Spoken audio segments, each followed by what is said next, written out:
welcome to the NFL OFFseason Podcast. I'm your host, Louis Debe, and I'm filled with a room full of a hero, Dave Kress. What up, Dave? Hey, boss. Thanks for having me. Sure. So you ready to talk some football? Yeah.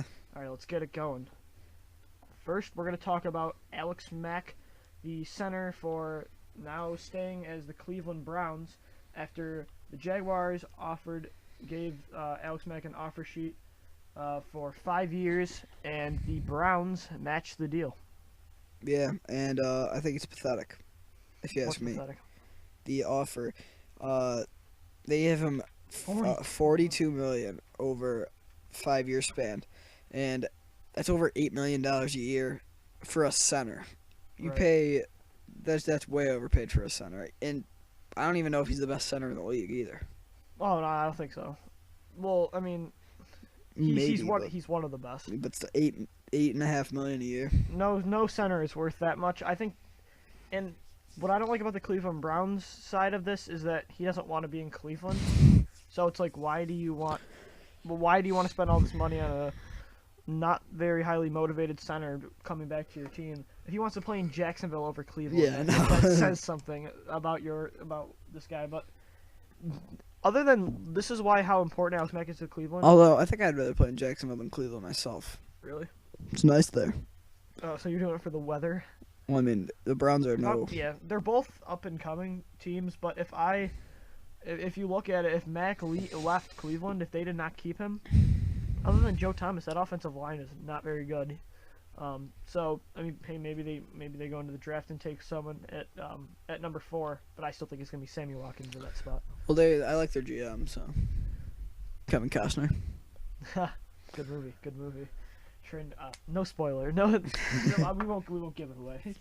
So, also in the headlines that we have not gotten to yet is Desean Jackson signing with the Washington Redskins, which I can't stand, being an Eagles fan, but he got $2 million less than what he was getting paid for the Eagles, but he still got $8 million a year, which is a pretty good deal for an explosive playmaker, but he's not a number 1 receiver. In my books, a full number 1 receiver, but Really? RG3 gets another weapon to They have start Pierre his Garcon. comeback player of the year campaign.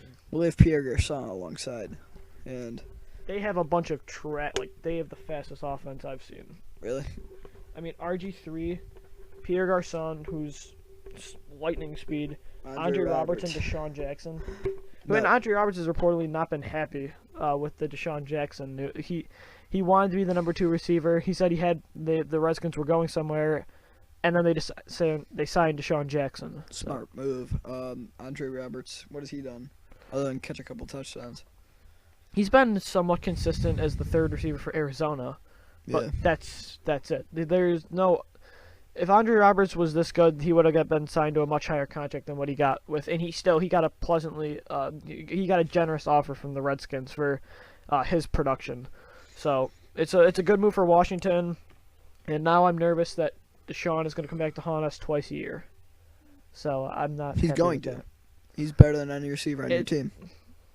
I agree with that, but I don't think he's He's not worth $10 million a year. He's and not if the he was best causing weapon. problems, He's not better than any weapon on the Eagles team. because they have LeSean, but he's the second best weapon on their I'm team. not scared of him, and I think Macklin can do exactly what Desean did. Macklin, if you compare the stats, Macklin has actually had better stats than Desean Jackson in the past 4 years. Besides missing this entire year, he has deep ball ability, and I think So with does all Desean. obviously, but with all the other weapons, and we're adding Macklin because he didn't play last year, and Darren Sproles. I love Desean, but I think now I'm still more concerned. I think the offense is fine. It's the defense. They need to get corners now that can cover Desean Jackson. So let's move on from Desean Jackson. All right, sticking on the topic of the Eagles, they reportedly tried to trade for Deion Jordan, who was the 3rd overall pick last year, to the Miami Dolphins. He was the 3rd, right? Yeah, he was traded. I thought they were going to take Lane Johnson with that pick. They traded up with the Raiders. He had an up and down year. He went to Oregon, so Chip Kelly's familiar with him. He fits exactly what the Eagles need, which is finally, if they want to convert this defense to an entire 3-4, I'm not trying to run Trent Cole out of the building because he had a pretty productive year, but they need a guy that can go across Connor Barwin, that can drop back in coverage as well. And reportedly, they offered the Dolphins a 2nd-round pick and Brandon Graham. So I don't know. I think that when you look at it, I think Brandon Graham is a much higher downgrade than Desean Jordan, and plus they gave up a 3rd overall pick for the guy. They're not giving him they're not taking the deal for a 2nd round pick. Yeah, especially after after only 1 year. But they say that he wasn't really a fit in the Dolphins' defense. Yeah, and it takes a pass rusher a while to develop too. Like I mean, you didn't see Barkevius Mingo had a steady year, but not a lot of pass rushers that were rookies made a huge impact last year. So, yeah. All right, let's move on to talk about some of the quarterbacks in the NFL draft. Why don't you start us off here? I want to talk about Johnny Manziel for a little bit. Most of the reports early on have been about Manziel going definitely in the top 10. But as the more and more I think about it, I see a lot of mock drafts giving the Jaguars Khalil Mack out of Buffalo. Mm-hmm. But after signing Chris Clemens and Red Bryant, 2 defensive ends that can fit in Gus Bradley's system, I think it's time to pull the trigger on a quarterback. And to me, if where Manziel's going is going to be a defensive head coach that is more of an improvisational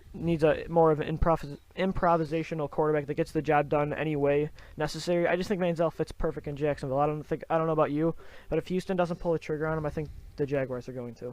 No, yeah, I think that's a good pick for Jacksonville, and I think it's very likely that they do that. And I don't see Houston taking Manziel 1st overall. Do you see Houston taking anyone other than Clowney now, or do you still think it's Bortles? My last mock was Bortles, and I still think it's probably going to be him. It's down to those 2, definitely. I'm starting to. The more and more I'm seeing, I mean, Clowney had a nice pro day. I just think, after listening to how Bill O'Brien was talking, I think he's going to go 2nd round, maybe go A.J. McCarron if he doesn't go Bortles. Other than Jacksonville, I mean, Minnesota's a good fit for Johnny Manziel, but do you think that what Cleveland's talking about, not showing up at their pro day, not showing up at Manziel's pro day, and talking up Derek Carr, do you think that's more of a smokescreen, or is there's still a chance Cleveland pulls the trigger on Manziel at 4? There's still a chance, but I don't see it happening. I think maybe he's their 3rd option there. I could see Khalil Mack or Sammy Watkins going to the Browns at 4. You had an interesting pick in your latest mock draft, the Derek Carr to the Oakland Raiders. Talk a little bit about that. Well, if the reports are true, where they really do like him the best, it's a lot easier to say, well, there's trade back in than actually pulling off a trade to get back into the 1st round. So if they truly think that Carr's their guy, then I don't see why not take him 5th overall. It's interesting, but what about Matt Schaub then? Matt Schaub. Do you think Derek Carr would be? Do you think that coming right in he would start, or do you think he would sit behind Schaub for a year? I think there'd probably be a battle, kind of like Buffalo had last year before Cobb got injured. It's interesting. I think Derek Carr is like them and Cleveland both like Carr a lot, but I honestly, which is an interesting thing, is Daniel Jeremiah of NFL.com had him going to the Arizona Cardinals. Mm-hmm. I think Teddy Bridgewater is going to fall a little bit if Houston does not take Bortles. So if Bridgewater is there for Cleveland at 26, I think they'll take him, and then maybe Carr falls. And then will Houston go for Derek Carr, even though they drafted his brother? I think they should, if he's there. I don't think they should get scared just because it's his brother. I mean, he's a much different player. And you hear what his brher wants to do? He wants to be his backup. So, we know that's not going to happen. But yeah, I just think it all just doesn't really make sense for Houston. But but Derek Carr is the perfect type of quarterback for Bill O'Brien, I think. Yeah. All right, what do you think about Teddy Bridgewater? Do you think you could see him in, say, Minnesota? He's meeting with the Vikings. They're working him out. He's meeting with the team officials for the next couple of days. I think Minnesota's going to have available both Bridgewater and Bortles because I have Clowney going to Houston. And I think... So you think only Manziel will go? Yes, I think... before the first 8, so... I think Cleveland's going to pull the trigger on Watkins because...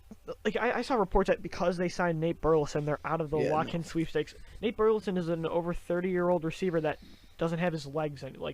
His legs are gone. Wait, what team signed Burleson? The Cleveland Browns. Oh, yeah, they signed him for a... There's no way now that they're not going to take Sammy Watkins.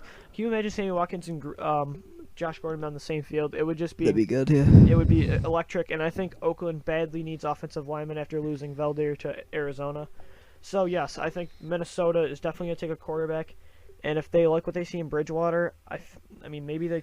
I'm confused. Right now I have them getting Bortles to Minnesota, but I like Bridgewater, but he might fall. But here's a nice scenario I'd like to throw at you.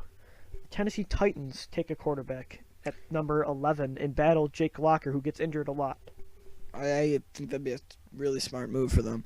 And also, people want them to take want the Rams to take a quarterback at 2. But they've always been really into Sam Bradford, so I don't think they could. But if they wanted to, they could get a guy at 13. Agreed. I don't know why they're so glued on Sam Bradford. Well, one of the reasons Jeff Fisher wanted to coach in St. Louis is because of Sam Bradford. True, but I mean, over the past 4 years that he's been in the NFL, first off, he can't really stay. He's been battling injuries, and I just haven't seen improvement with him. So I mean, he's just one of the most confusing players in the NFL to pick up on. That's why I think it'd be the best move if they could trade back and stay in the top 10 and still go top 3 tackle. Listen to this. And get themselves some other picks. The NFC West is the most loaded division when it comes to defense, and St. Louis is no slouch on defense either. If you look at how San Francisco is doing it and how Seattle's doing it, they both have mobile quarterbacks with powerful defenses, and they've both gotten to the NFC Championship game last year, and both have been in a Super Bowl in the past 2 years. And the Seahawks won. Throw Johnny Manziel on the St. Louis Rams, and that team might be able to cause some trouble in that division. I'm just saying. I think if Johnny Manziel were to fall at 13, I would snatch him up. But I would still highly consider him at number 2 because I don't know what Sam Bradford brings to the table that they're so obsessed with. Yeah, I don't know either.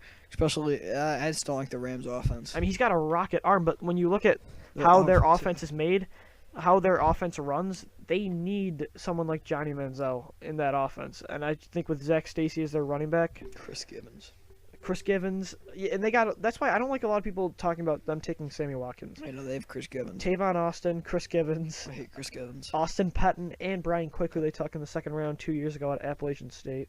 Don't you hate Chris Givens? In fantasy. You took him in the 4th round last year. False. 6th round. Same thing. 4th round I took my man Le'Veon Bell. So, but yeah, St. Louis has got some promising young receivers, so.